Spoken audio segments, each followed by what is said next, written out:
Boa noite para todos nós e sejamos todos muito bem-vindos à nossa instituição, na nossa noite de hoje e particularmente aqueles que estão chegando à nossa instituição pela primeira vez na noite de hoje, uma boa noite ainda mais especial por havermos chegado nessa instituição numa data tão importante. Hoje, 31 de março, temos dois eventos muito significativos ocorridos nessa mesma data. Em 1848, nós tivemos um conjunto de fenômenos no dia 31 de março, que são chamados de fenômenos de Hydesville. É o primeiro fenômeno mediúnico dos tempos modernos, com laudos científicos e comprovações de 3 equipes distintas que vieram para efetivamente referendar a veracidade dos fenômenos acontecidos nessa cidade dos Estados Unidos.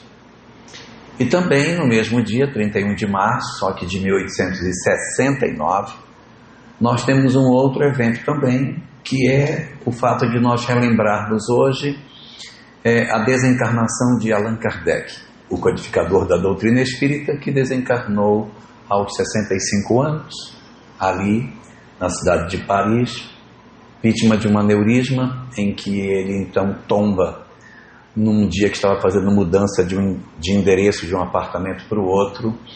Ele teve um aneurisma e desencarna numa data como a de hoje, dia 31 de março, e nunca é demais relembrarmos esses eventos. E é muito curioso porque Allan Kardec, codificador da doutrina espírita, nos apresentou uma doutrina muito larga, onde se discute sobre a vida, sobre família, sobre casamento, sobre filhos. Falamos sobre sociedade, sobre o amor, sobre o perdão, sobre o entendimento da necessidade de nós entendermos o propósito superior da vida, da nossa transformação moral. É uma infinidade de temas que nós temos no corpo doutrinário do Espiritismo. Mas hoje, particularmente, nós iremos falar de Espírito mesmo. Nós temos tantos temas, mas o nosso assunto de hoje é sobre a influência dos Espíritos sobre as nossas vidas. Embora as religiões, desde o princípio, sempre tenham falado sobre a questão da influência que os Espíritos exercem sobre nós, não se tinha de maneira mais substancial entendido como esse processo acontece e o quão de verdade existe por trás dessa frase.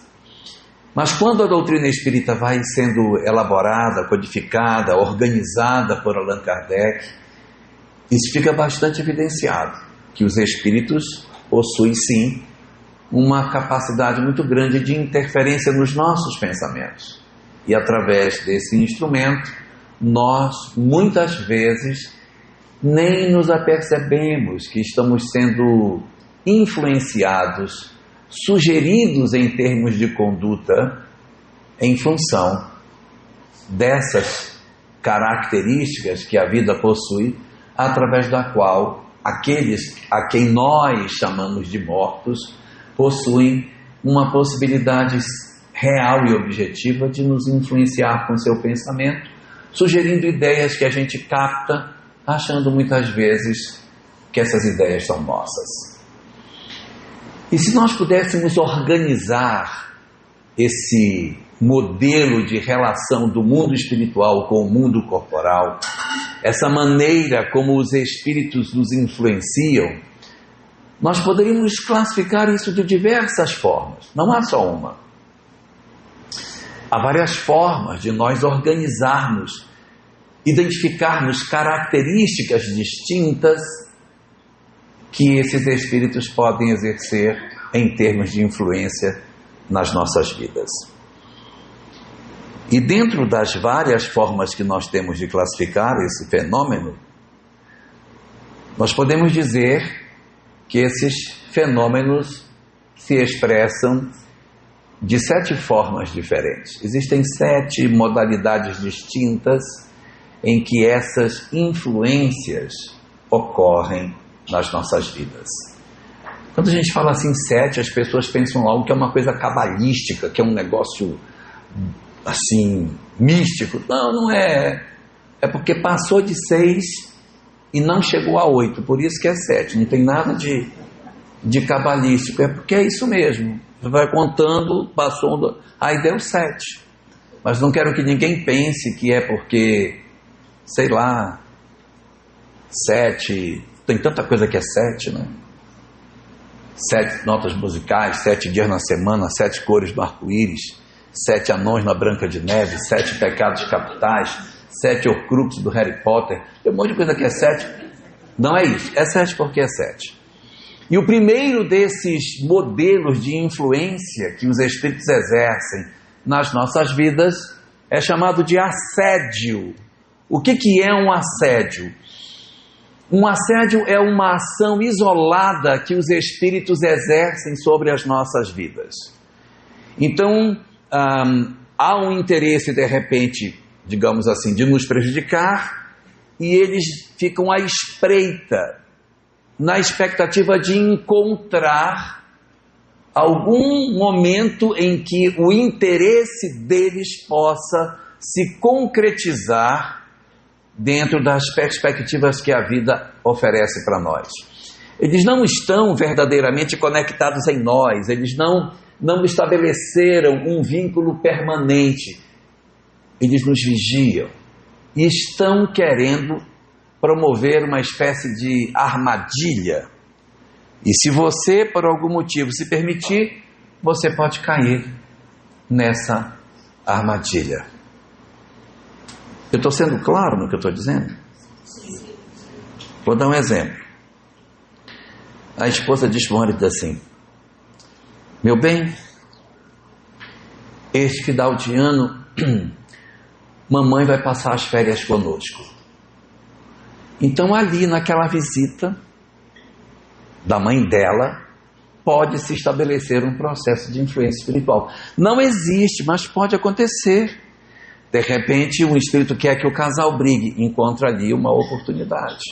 O casal não gosta, perdão, os espíritos não gostam, de repente, do marido. Então, encontram ali uma forma de fazer com que ele se aborreça. Ou não gostam da sogra, não é? E aí criam uma circunstância em que ela pode gerar um determinado fenômeno e aí acontecer um atrito. O assédio, ele não é um processo estabelecido.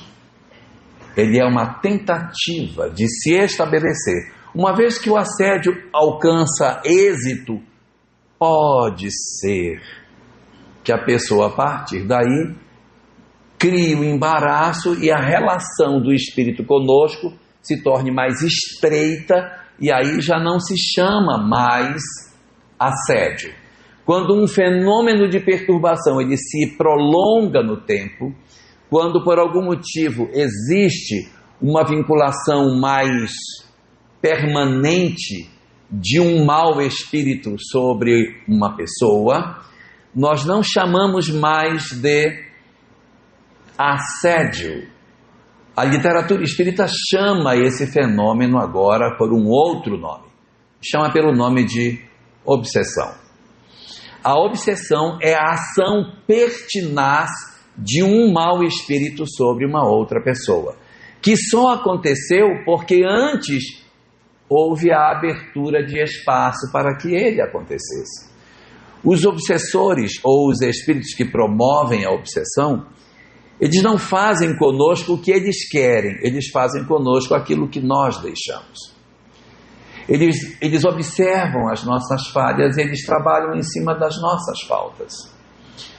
Se eu tenho, por exemplo, uma pessoa que ela não tem ideação suicida, então é difícil para um obsessor levar esta pessoa a ter uma ideação suicida, porque a pessoa não tem esse interesse.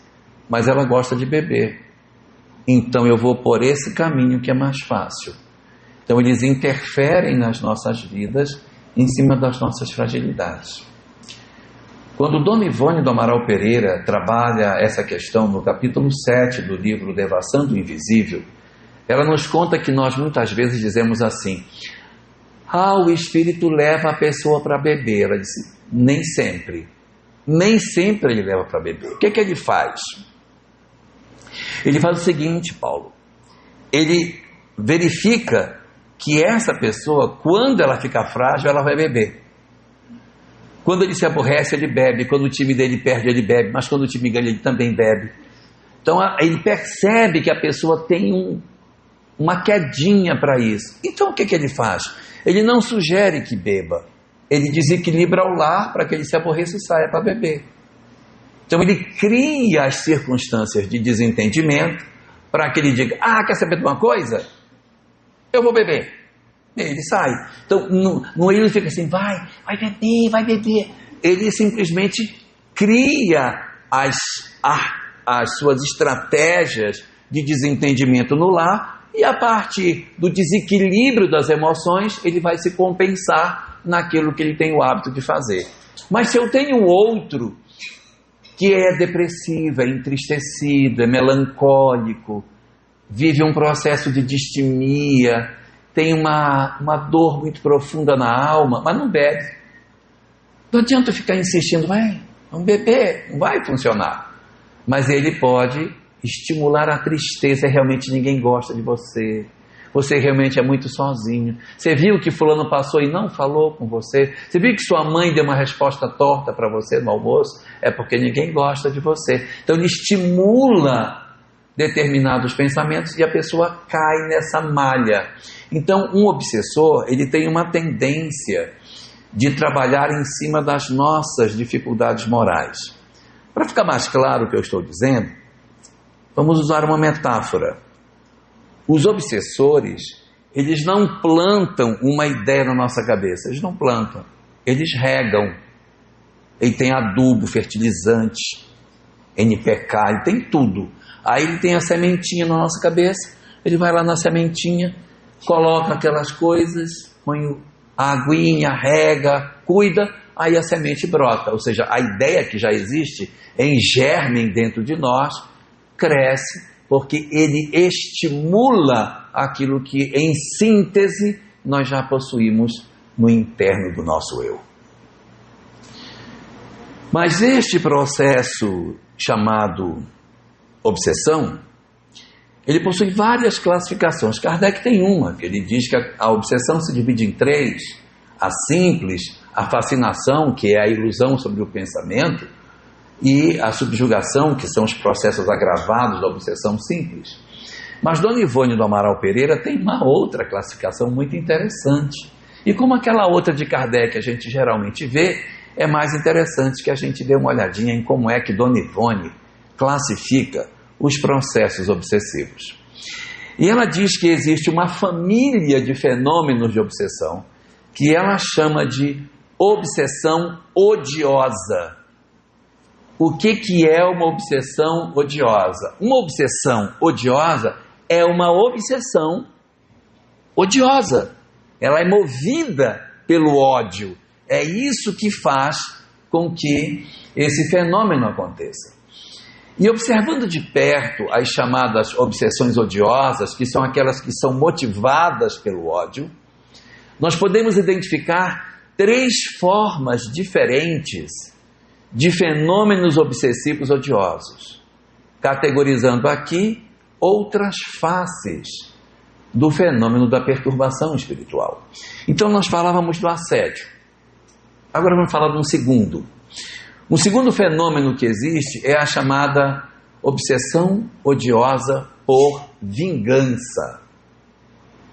O que é uma obsessão odiosa por vingança?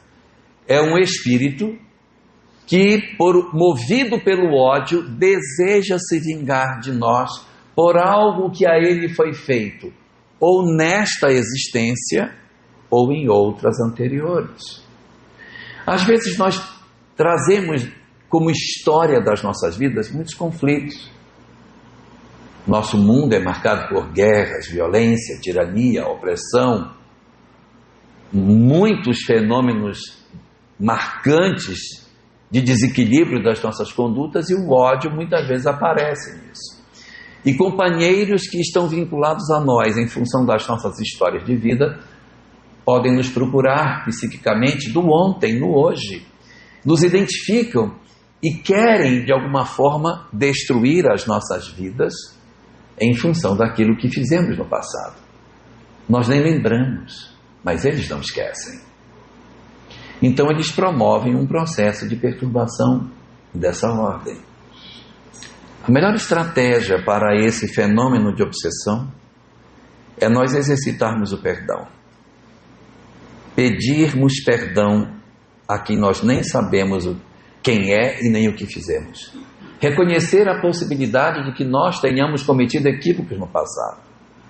E nas nossas orações, tratarmos esses companheiros como nossos irmãos. Nunca orar assim: meu Deus, tira esse espírito ruim que me persegue, leva ele para um lugar horroroso, tranca ele lá, amarra. Isso não passa pelo amor. Então nós temos que vê-los como nossos irmãos, porque se eles nos perseguem por ódio, por vingança, nós temos evidentemente alguma razão para estarmos passando por isso. Então tratá-los como irmão nas nossas preces, pedir que eles sejam envolvidos e pedir a eles perdão nas nossas orações é um excelente instrumento para desfazer os laços de ódio que a gente tem. Pedir que nós tenhamos a oportunidade de ser úteis a eles, oferecer à nossa família, se eles assim quiserem reencarnar, para que estejam próximos de nós, como filhos, como netos, mas que nós possamos recebê-los, porque o que pode ser mais fantástico do que dissolver os laços do ódio com os laços do amor?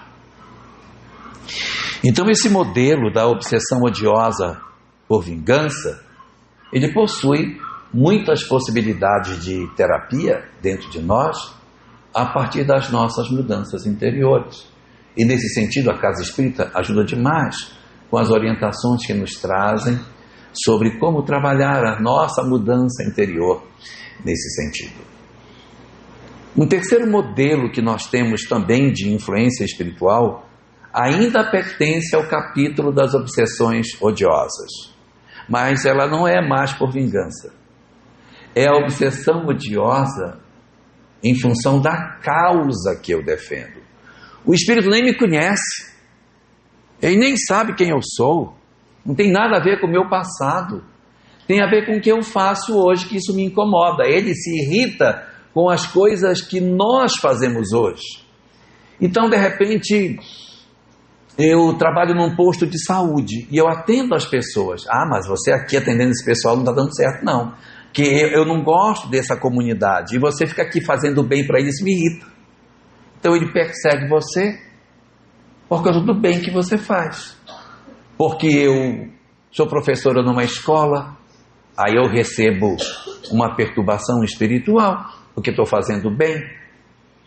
Eu trabalho na Igreja Católica, e ali faz-se um trabalho bonito, pode sofrer um processo de perturbação dos que não querem que o trabalho da Igreja Católica seja feito. Trabalho na Igreja Protestante, pode acontecer também. Entidades que não querem que o trabalho da Igreja prospere, perturbam. E no Centro Espírita também não é diferente. Também não é. Na medida em que nós nos credenciamos em qualquer obra do bem, Lions, Rotary, maçonaria, grupo escoteiro, não interessa, é uma causa que traz benefício à humanidade, tem entidades que se incomodam e que de alguma forma podem tentar atrapalhar a atividade feita. Então, é bom saber que toda vez que a gente decide fazer o bem, é possível que algumas entidades iniciem um processo de perturbação exatamente pelo fato de estarmos fazendo bem. Eu disse, é possível, eu não disse que com certeza, mas eu posso asseverar com certeza que quando nos credenciamos na obra do bem, não é só o Roberto Carlos, mas nós também ganhamos 1 milhão de amigos. Porque quando nós nos movimentamos na direção do bem, é possível que alguém nos perturbe. É possível.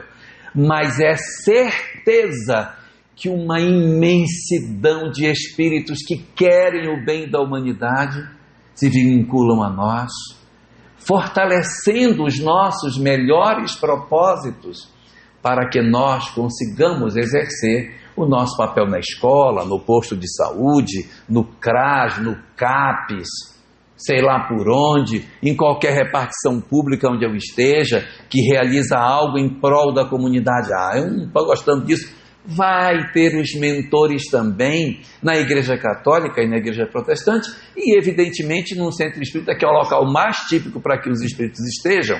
Nós, evidentemente, também ganhamos uma imensidão de amigos quando nós decidimos do fundo dos nossos corações de promover nas nossas almas um processo de mudança interior. Então, as obsessões em função da causa, elas são típicas em função do padrão típico dos espíritos que habitam o planeta, mas isso não pode nos fazer temer. Ninguém pode temer de fazer o bem com medo do mal. A gente não vai desafiar o mal, não vai dizer assim, vocês não podem nada, vocês não conseguem nada. Não vai se fazer isso. A gente respeita, mas a gente procura cada vez mais valorizar a companhia dos nossos bons amigos espirituais, ao invés de nos fixarmos naqueles que de alguma forma podem sim querer criar algum tipo de obstáculo para a nossa atividade. Uma quarta forma de influência que os espíritos podem exercer nas nossas vidas também pertence ao capítulo das obsessões odiosas. Sim, as obsessões odiosas, elas podem ser divididas em 3 grupos. Uma delas é a obsessão odiosa por vingança. A segunda, a obsessão odiosa em função da causa que a gente faz. E há uma terceira, não menos expressiva do que as outras duas, chamada obsessão odiosa por inveja. Tem uma obsessão odiosa por inveja. Os espíritos que cometeram muitos equívocos durante as suas encarnações, eles se sentem muito mal quando eles veem alguém agindo bem. Então, quando eu vejo uma pessoa que está acertando muito, aquilo me incomoda. E eles ficam irritados porque você acerta demais. Não é possível. Tem que errar um pouquinho. Não pode estar acertando sempre. Então, eles procuram atrapalhar exatamente pelo desconforto de ver você acertando. Vou deixar um exemplo que compara com isso. Aqui em Curitiba isso não existe, mas lá na minha terra existe. Lá em Rondônia, quando você tem uma sala de aula que tem os alunos que sentam na frente, que só tiram nota boa, o povo do fundão torce para que eles se saiam mal na prova. Quando aquele que é chamado de nerd tira uma nota baixa, é uma festa. Nossa, como eles ficam felizes. E é engraçado, porque eles se alegram com a derrota do outro. Mas por quê, pelo amor de Deus? Só para saber que o outro também erra. Aí eles riem, debocham, criticam. Por quê? Porque para eles é motivo de prazer saber que o outro também errou. É mais ou menos essa mesma lógica de funcionamento que faz com que alguns espíritos também, no mundo espiritual, se mostrem dessa mesma forma, procurando, evidentemente, atrapalhar as ações positivas que nós fazemos. Então, quando nós, por exemplo, começamos a mudar de vida, não quero mais ser assim, vou mudar em casa, vou ter mais paciência, vou brigar menos, não vou mais me desentender tanto com as pessoas, vou procurar ter um pouquinho mais de tranquilidade na hora de responder. Não quero ser conhecido como uma pessoa áspera de casa. Quando eu começo a mudar, tem uns espíritos que se incomodam. Nossa, mudando! Ah, não. Ele começa a se incomodar. Por quê? Porque se você acerta muito, aparece mais o fato de que ele está errado. Mas se você errar também, eles se sentem mais confortáveis e dizendo, tá vendo? Não sou só eu que erro, ele também cai.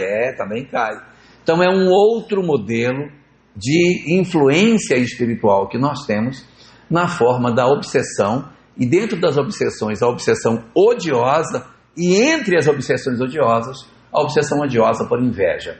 André Luiz trata bastante desse caso no livro Libertação, mostrando espíritos felizes em função das tentativas de derrubar aqueles que estavam fazendo algo de positivo por si mesmos. Reparem que aqui não é uma causa que a pessoa defenda, é porque a pessoa está mudando mesmo e eles se incomodam com essa mudança. Então, para quem já se perdeu, eu já falei de 4 das 7. Eu falei do assédio e falei de 3 tipos de obsessão odiosa. Por vingança, a obsessão pela causa e a obsessão por inveja. E Dona Ivone diz que existe uma outra família de obsessões, que o nome é muito lógico, né? Se a primeira família era a família das obsessões odiosas, a segunda família de obsessões só pode ser obsessões não odiosas. Sim, existem processos obsessivos que não são odiosos. Mas como é que pode? Se a obsessão é a ação de um mau espírito sobre outra pessoa, como que isso não vai se dar pelo ódio? Como que não? Como que vai se dar por uma pessoa que me queira bem? Não tem sentido. Pois é, mas é.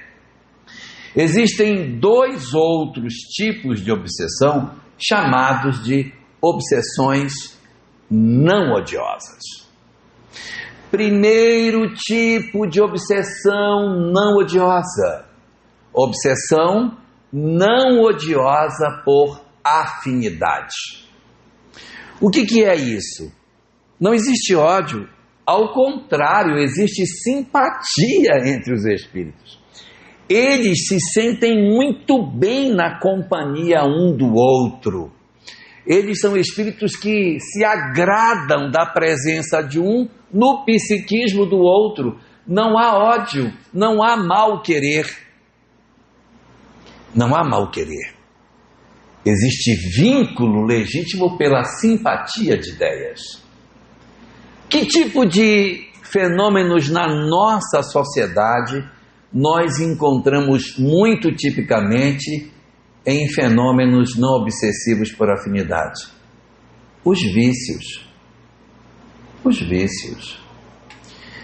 Então nós temos algumas circunstâncias de viciações em que as entidades que estão vinculadas a nós não são inimigos, são parceiros de longa data, espíritos que estão há séculos vinculados ao nosso psiquismo e que habitam na nossa atmosfera mental há muito tempo, que a gente já nem sabe se o pensamento é nosso ou se o pensamento é deles, como eles também não sabem mais se o pensamento é deles ou se é nosso, dado o nível de relacionamento que nós mantemos.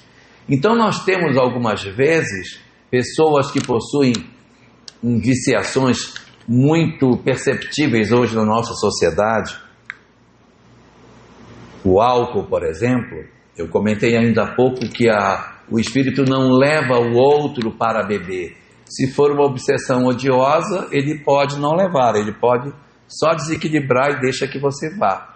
Mas um obsessor, que é uma obsessão não odiosa por afinidade, ele quer que você vá com ele. Bora, cara.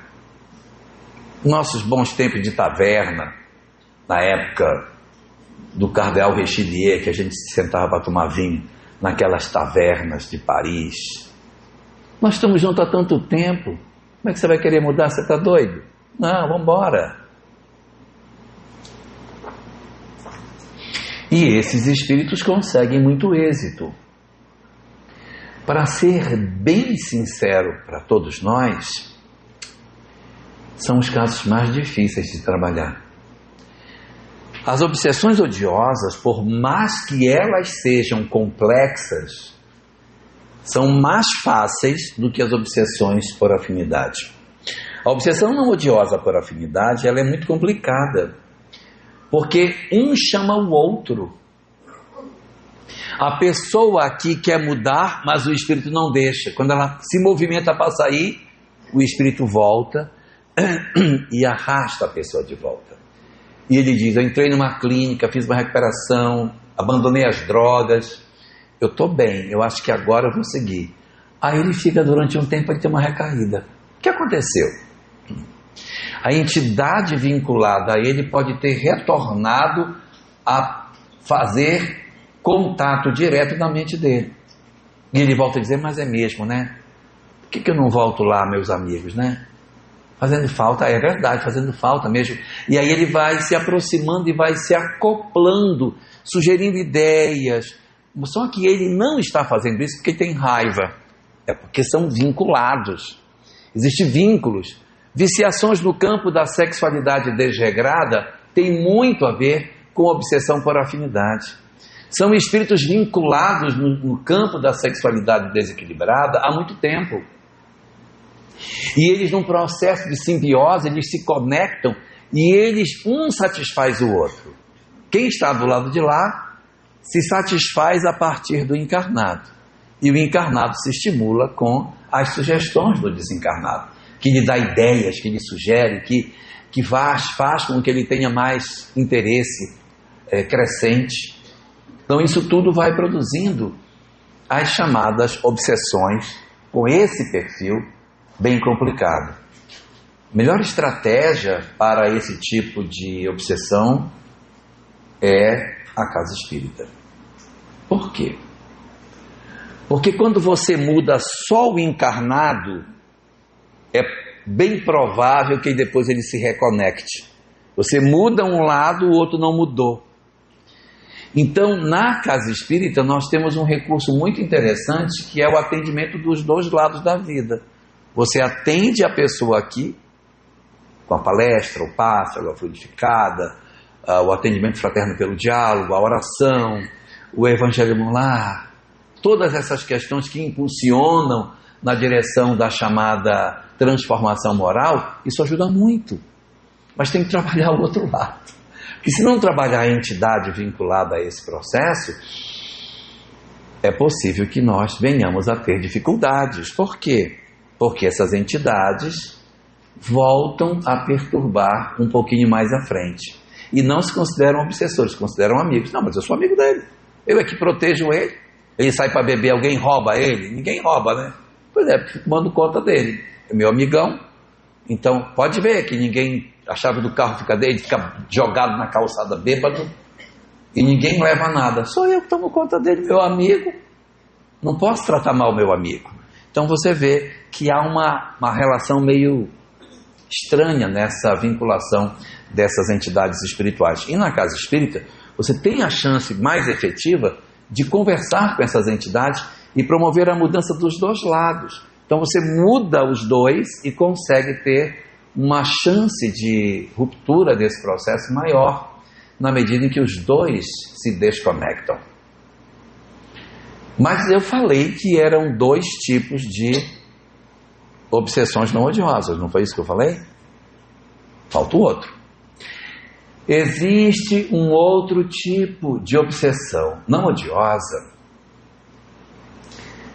que é uma característica muito curiosa, aparece muito na casa espírita. A pessoa vai na casa espírita e diz: olha, estou com problema em casa com meu filho. Depois que o avô dele faleceu, ele adoeceu. Está doente, está mal. não está querendo ir para a escola, só está deitado, já levei no médico, ele não tem nada, mas ele está, e eu tenho observado que ele está apresentando os mesmos sintomas do avô dele quando estava doente antes de desencarnar. Aí, meu Deus,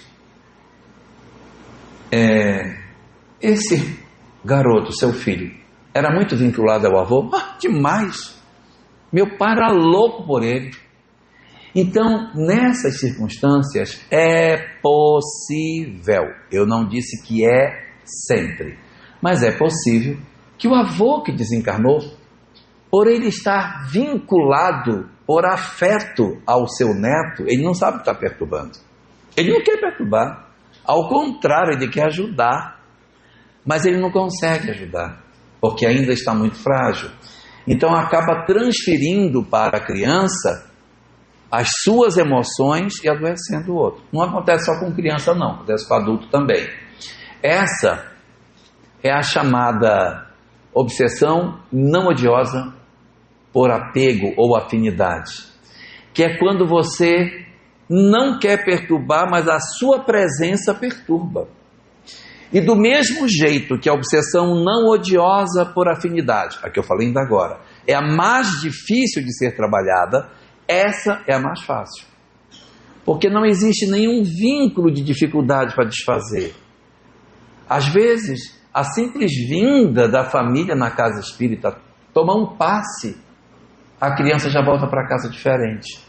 E as pessoas dizem, nossa, vocês são milagrosos. Não é um milagre. É porque a entidade acompanhando a criança, aqui ao chegar, foi esclarecida e ela jamais quer prejudicar o neto. Não, você precisa agora se cuidar. Você se cuida e mais à frente você volta para ajudar a família. Para ajudar. Mas nesse momento agora, não é a melhor opção que você faça esse tipo de prática, esteja na casa. Você precisa primeiro se recuperar para depois voltar para ajudar. Então aqui nós temos uma sexta face das influências espirituais. Quem se perdeu, eu reviso. Assédio, obsessão odiosa por vingança, obsessão odiosa pela causa, obsessão odiosa por inveja, obsessão não odiosa por afinidade, e obsessão não odiosa por apego. Aonde você tem esse panorama das relações que os espíritos mantêm conosco. Só está faltando uma. E essa que está faltando é a mais bonita de todas. Porque nem toda influência espiritual é negativa. E os nossos amores? E os nossos amados? E os espíritos que cuidam de nós? Os nossos mentores espirituais? Diz-nos a doutrina espírita que todos nós, antes de renascermos, tivemos um vínculo muito especial com alguém que nos cuida de mais perto. Existem espíritos que tutelam a nossa existência. Além desses que operam na condição de mentores da nossa vida, que são espíritos de uma elevação espiritual maior, existe uma segunda camada mais embaixo, nossos espíritos familiares, que são aqueles que nos amam, não têm tanta grandeza, mas nos amam, nos querem bem e participam das nossas vidas. Nosso pai, nossa mãe, nossos irmãos, filhos, netos, que já desencarnaram e que habitam na proximidade das nossas vidas e que nos ajudam. A grande questão, na verdade, é que nós, infelizmente, quando pensamos na influência dos espíritos, olhamos apenas o aspecto negativo. E os espíritos do lado de lá não são só os que perturbam. Existe uma multidão de entidades maravilhosas que querem nos ajudar. Quando Allan Kardec trabalhava essa questão da influência dos espíritos nas nossas vidas, analisando as respostas dos espíritos, ele conclui: a melhor forma de nós nos afastarmos dos maus é nos aproximando dos bons. A gente não vai fazer um distanciamento dos maus simplesmente por um pé de coelho, uma pata de coelho, uma ferradura, um trevo de 4 folhas, um amuleto, um talismã. Esses objetos materiais, eles não têm influência sobre os espíritos. O que tem influência é o nosso pensamento, porque é pelo pensamento que eles nos perturbam. Então é pelo pensamento que nós nos desconectamos deles. É a nossa mudança de nós nos desvincularmos das nossas relações espirituais que faz com que as nossas almas encontrem felicidade. Nós, muitas vezes, esquecemos da oração, esquecemos de buscar a presença dos nossos espíritos benfazejos nas nossas vidas, de procurarmos a conexão com os nossos mentores espirituais e sabermos que aqueles que nos amam estão a nosso dispor para nos ajudar. Eles têm outras ocupações, é fato, mas um chamado nosso movimenta as forças do mundo espiritual. Ah, se as mães soubessem o poder que a oração das mães tem para transformar a vida de toda a família. Nós ficamos muitas vezes permitindo programas de televisão, acesso à rede social indesejável, conversas desequilibradas, trazemos toda a loucura do mundo para dentro de casa e queremos que a nossa casa seja um local saudável. Não é que a gente vá ser fanático, mas nós precisamos disciplinar o que levamos para dentro de casa, as conversas que nós mantemos, evitar as discussões, as ofensas, as agressões, porque isso só promove a vinculação com entidades perturbadoras. Trocar isso por coisas mais saudáveis é muito importante, espiritualmente para nós. Termos o hábito da oração, o hábito de agradecer, o hábito de sentar na mesa e dizer muito obrigado pelo almoço que você fez, muito obrigado pela presença de vocês. Vai com alguém em algum lugar, quando volta diz obrigado pela sua companhia. Que bom que chegamos em casa, obrigado meu Deus. Dizer, a gente não precisa de data especial para dizer para as pessoas que a gente as ama. Mas a gente pode, num momento sem motivo nenhum. Você é muito importante para mim. Você é muito importante na minha vida. Você é uma pessoa muito importante. Eu gosto muito de você. Eu amo você. Fazer isso faz bem para a alma, alivia a energia da casa. Realizar o culto do Evangelho no lar é a melhor das estratégias para que nós harmonizemos a nossa família, para que a energia dos bons espíritos possam atuar. O culto do Evangelho no lar é uma prática muito significativa que se faz dentro do movimento espírita e que a casa aqui orienta como fazer. E depois, quem quiser, pergunte: como que eu faço para implantar o culto do Evangelho no lar? Mas é como se nós acendêssemos uma luz dentro do lar, uma vez por semana, acolhendo as entidades perturbadoras que ali estão e ao mesmo tempo atraindo os bons espíritos para que estejam conosco. Nós não conseguimos viver longe da influência dos espíritos, mas podemos ficar mais distantes da influência dos maus espíritos por buscarmos a companhia dos bons. E exatamente por ser tão importante nós buscarmos a companhia dos bons espíritos, nós vamos agora, Márcia, fazer a nossa oração para que a gente possa, então, agradecer a Deus a oportunidade que Ele nos concede na noite de hoje.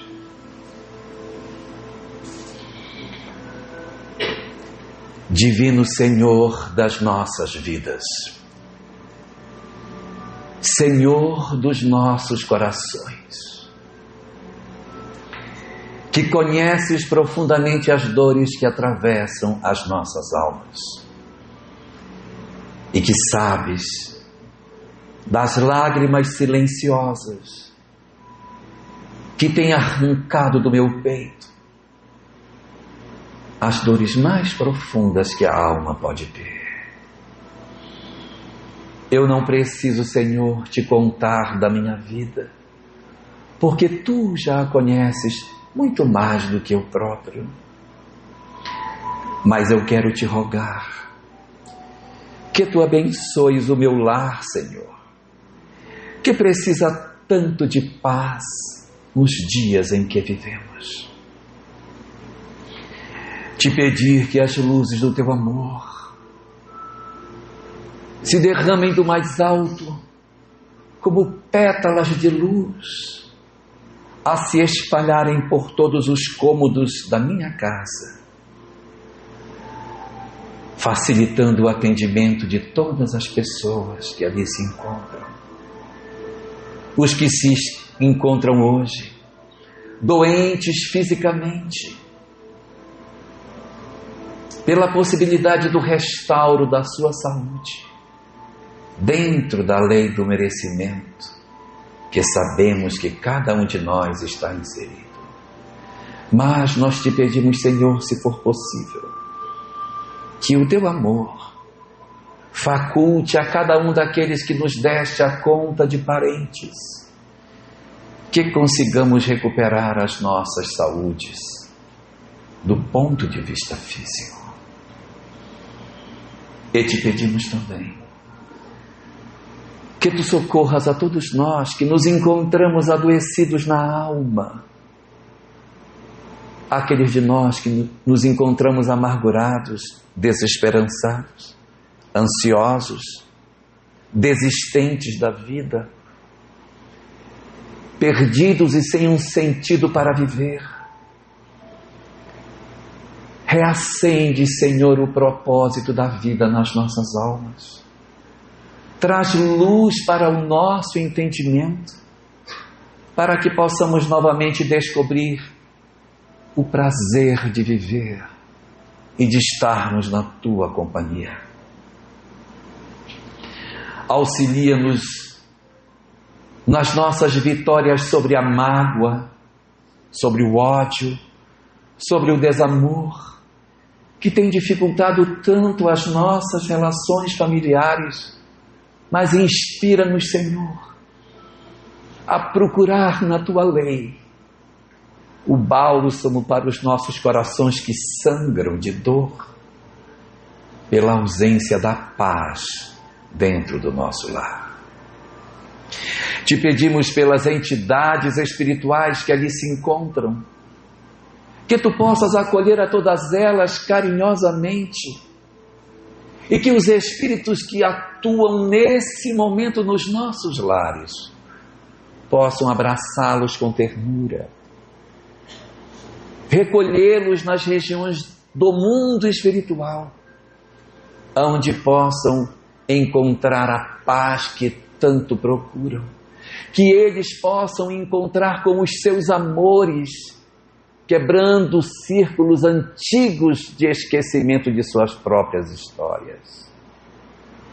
Ó Senhor, nós te pedimos por todos nós, pelos nossos vizinhos, que Tu derrames as Tuas bênçãos sobre toda a nossa vizinhança, que tragas paz para todos os lares em torno do nosso, para que exista harmonia no lugar onde vivemos. Senhor, ajuda-nos a Te agradecer por tudo que Tu nos concedes. E ensina-nos a Te sermos gratos e a valorizarmos os minutos na terra que Tu nos concedes, para que aprendamos a amar e podermos assim acessar a felicidade que Tu reservas aos corações que Te servem.